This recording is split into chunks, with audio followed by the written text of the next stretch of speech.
Good morning, ladies and gentlemen. It's a great pleasure to be here today to talk to you about recurrent pregnancy loss.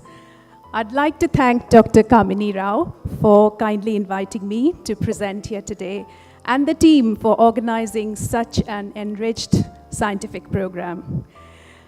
So I'm going to start off this very heavy session of genetics, epigenetics, and autogenic conditions related to pregnancy and pregnancy losses. We're talking to you about one of the conditions of recurrent pregnancy loss. How many times have you seen a woman sitting quite devastated in front of you? These are women who are extremely traumatized by repeated pregnancy losses. I run a very big recurrent pregnancy loss service. I see about 200 to 300 new patients every year. I see patients referred from parts of Europe as well. And it's a very challenging condition to treat. As you all know, 1 to 3% of couples will suffer with recurrent miscarriages.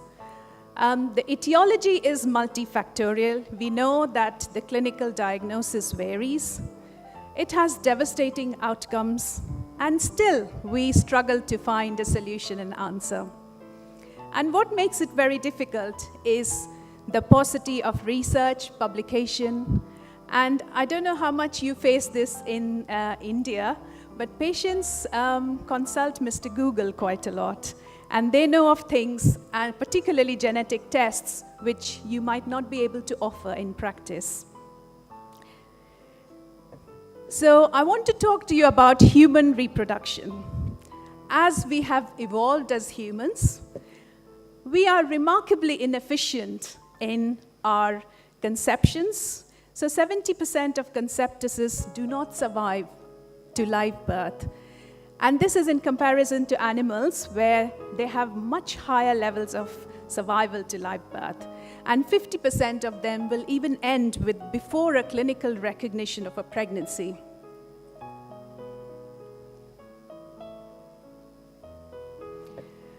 So we'll start off with the molecular level of understanding. And I like this quote, balanced dialogue between mother and fetus through the placenta.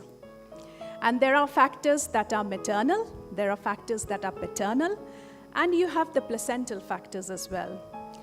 Now, recurrent pregnancy loss has been associated with several genes which are related to impaired endometrial decidualization, to apoptosis, and to inflammatory processes.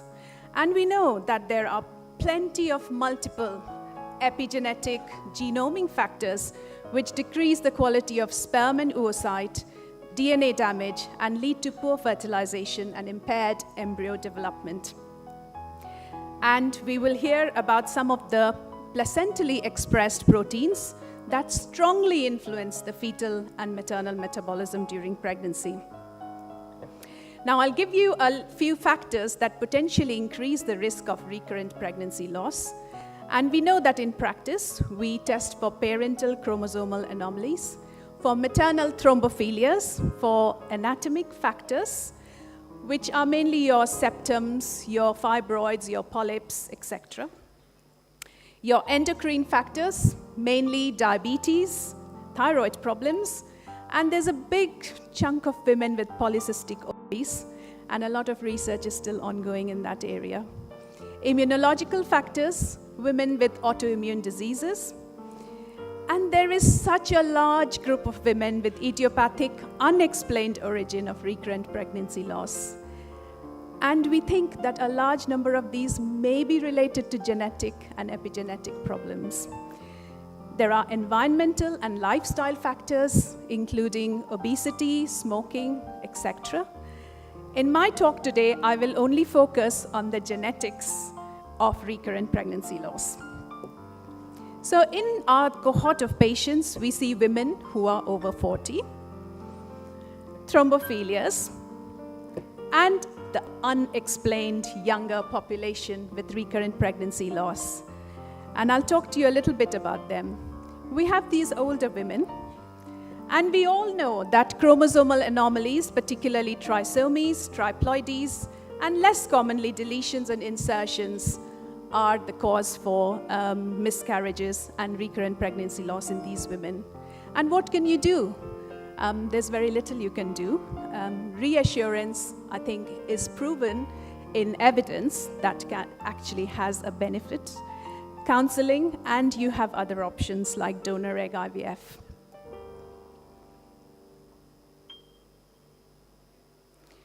What about thrombophilias and placental factors? You have the acquired anticardiolipin and lupus anticoagulant. There is a relation between severe growth restrictions and heterogeneous etiologies, where you get severe uteroplacental insufficiencies, and a new variety of alloimmune factors which have proven to show chronic velitis in the placental bed. And I will talk to you about the inherited genetic thrombophilias, particularly the factor V Leiden mutation. We have the prothrombin gene mutation and the methylene tetrahydrofolate reductase enzyme, that is the one related to homocystinuria. And this intriguing recurrent pregnancy loss population of young women who are usually multiparous, so they will present to you with having had one live birth and a series of pregnancy losses. So they can have intermittent recurrent pregnancy loss, and a large number of them will have unbalanced chromosomal translocations. And again, you will have a primary group who have more non-immunological risk factors, such as the factor V Leiden. They tend to be mainly associated with primary recurrent pregnancy loss. And the secondary ones, where the immunological factors are mainly predominant. And the tertiary, where you have 3 non-consecutive miscarriages, they generally fall into the idiopathic group. So what are the genetic risks? Now, these are challenges you face day in, day out when your patients sit in front of you and ask you, doctor, what is my risk of having recurrent pregnancy loss? Will I ever have a baby? We know that 2 to 7% increased prevalence of recurrent pregnancy loss occurs amongst first-degree blood relatives compared to a background population. So there lies your history taking and comparing that with your background population. Overall, frequency of miscarriage among siblings of idiopathic losses is almost doubled to the general population. And genome-wide linkage scan using sibling pairs has shown that heterogeneity of contributing genetic factors plays a huge role. So most of us send the products of conception for genetic screening. In the UK, we do not send our patients for parental karyotyping in the first instance. The Royal College of Obstetricians and Gynecologists recommend that we first screen the products of conception on the 3rd miscarriage. Now, we know that spontaneous fetal aneuploidies is the most common cause of these losses. 60% of these are trisomies, 20% are monosomies, and 20% are polyploidies. And the aneuploidies mainly result from meiotic disjunction, non-disjunction in the germ cells. And remember that aneuploidies are better than euploidies. So if you look at the genetic screening of products of conception, the late miscarriages can be attributed mainly to trisomies of 21, 18, and 13. Those are the main ones for late miscarriages. But if you see at 0 to 6 weeks of gestation, nearly 90% of products of conception will have genetic anomalies. And these actually go down to 50% and to 30% up until about 19 weeks. After 20 weeks of gestation, the risk of genetic aneuploidy is quite small. And once you've seen a fetal heart, the risk is actually less than 5%. And there is a strong correlation to advanced maternal age. We know that with trisomies, particularly those that involve the smaller chromosomes, which are the 8, 9, 10, 13, 14, 15, 18, and 20, 21, and 22. Remember, trisomy 16 is less closely correlated. And your non-random genetic aberrations, such as your balanced translocations, is much higher in the older women, almost 2 to 5%. What about paternal age? I have a lot of patients who ask me, does my husband need to be tested? And I think a lot of women feel a bit of satisfaction if you said to them, yes, your husband needs to be tested. Unfortunately, there is very little evidence and it is less clearly defined. We know that there is some evidence now that sex chromosome disomy, that's an extra chromosome in the haploid state, which occurs particularly in chromosomes 18 and 21, can lead to paternal causes of recurrent pregnancy loss. But in practice, do we test it? We do not. I do not think we still have evidence to test that. I cannot complete this talk without alluding to Mendelian disorders and your epigenetics, and I have to mention a little bit. I'm sure there'll be a lot more talk around this. Generally around 10 weeks, they occur, usually similar gestation. So you will have a woman who gives you history of pregnancy loss every time it happens at 7 weeks. Doctor, I have a scan at 7 weeks and it's fine, and at 8 weeks I miscarry. It happens in every pregnancy. They're usually intermittent losses. And one of the examples is homozygosity for adult onset polycystic kidney disease. And there are several others, autosomal X-linked diseases, but that's just so you know. Very interesting findings, and more recently from Crotty et al. In 2013. This is lethal fetal arrhythmias caused by ion exchange channel mutations. Again, genetically related. You will have a woman who gives you a history of a missed miscarriage at 13 weeks, 14 weeks. It happens in every pregnancy. And I have patients within the cohort of my population where I have, of about 500 patients, I have seen at least 5 to 10 patients who come every pregnancy at 15 weeks or 13 weeks. And you do a scan and she says, I know it's not there, I can feel it, I know something is wrong. And every pregnancy is lost at 15 weeks. How do you explain it? You conduct all your tests on this patient and everything comes back normal. And this is a very interesting study which shows that this could be related to these sudden miscarriages that you get. There is no way you will be able to prove it at this point in time, but future we might have tests. Interestingly, one of my patients who had a similar history developed blood pressure. She got older, she's 40 now, and she's currently pregnant and she's on labetalol. The treatment for this condition is propranolol. Her pregnancy has actually, she's now 17 or 18 weeks.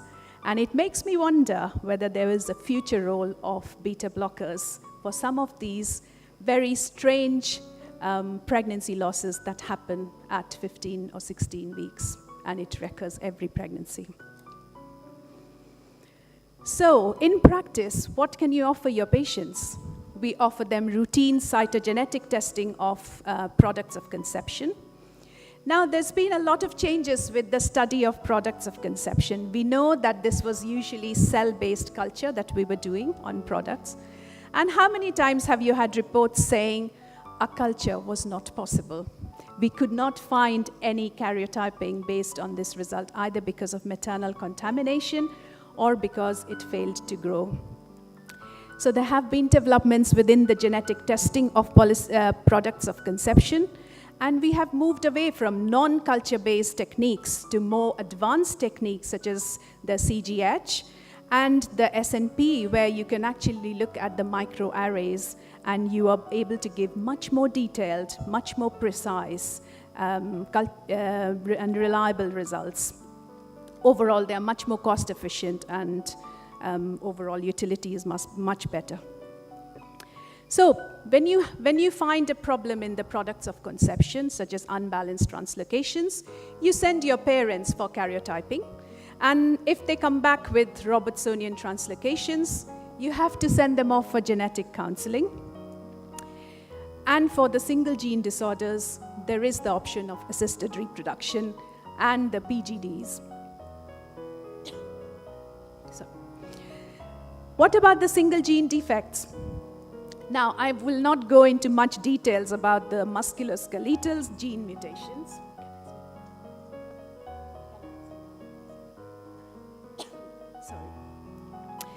Now, there are plenty of musculoskeletal gene mutations, and I don't think there is any clinical relevance, but it is a good idea for you to remember these conditions. The immunological gene defects,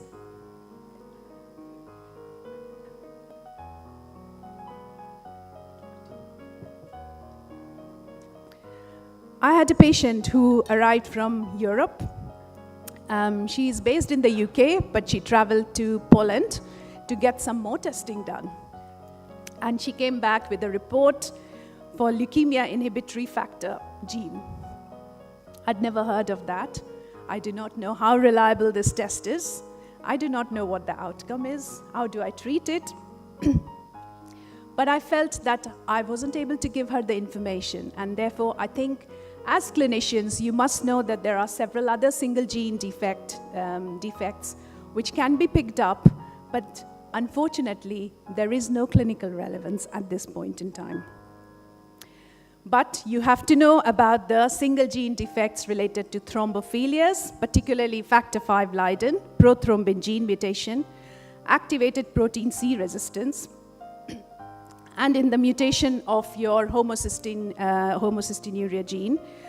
And then there are other genes that are being tested, such as angiotensin converting enzyme and human alkaline phosphatase.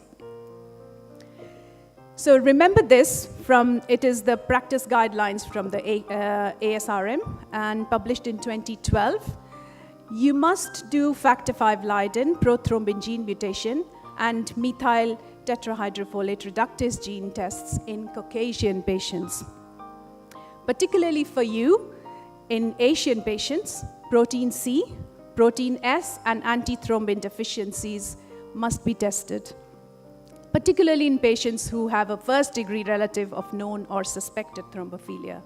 And if a patient has a personal history of VTE, then you would actually test them. So how are you going to treat them, and what is the evidence?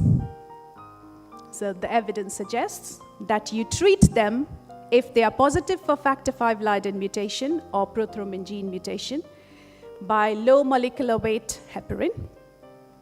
There is no evidence to suggest that empiric use of aspirin or heparin has any improvement in live birth rate in women with a history of recurrent pregnancy loss. And I think this is the challenge we are faced, because patients demand that they have aspirin and heparin because they have read that it actually improves live birth.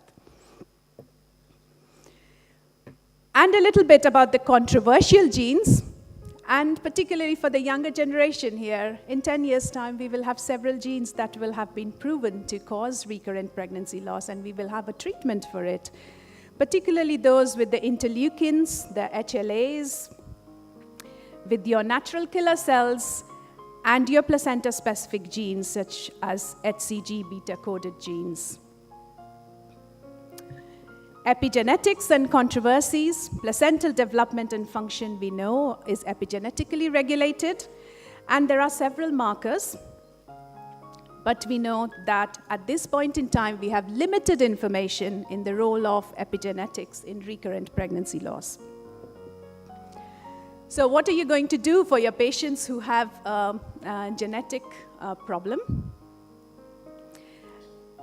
Is there any role of pre-implantation genetic diagnosis? Is there any role of pre-genetic screening?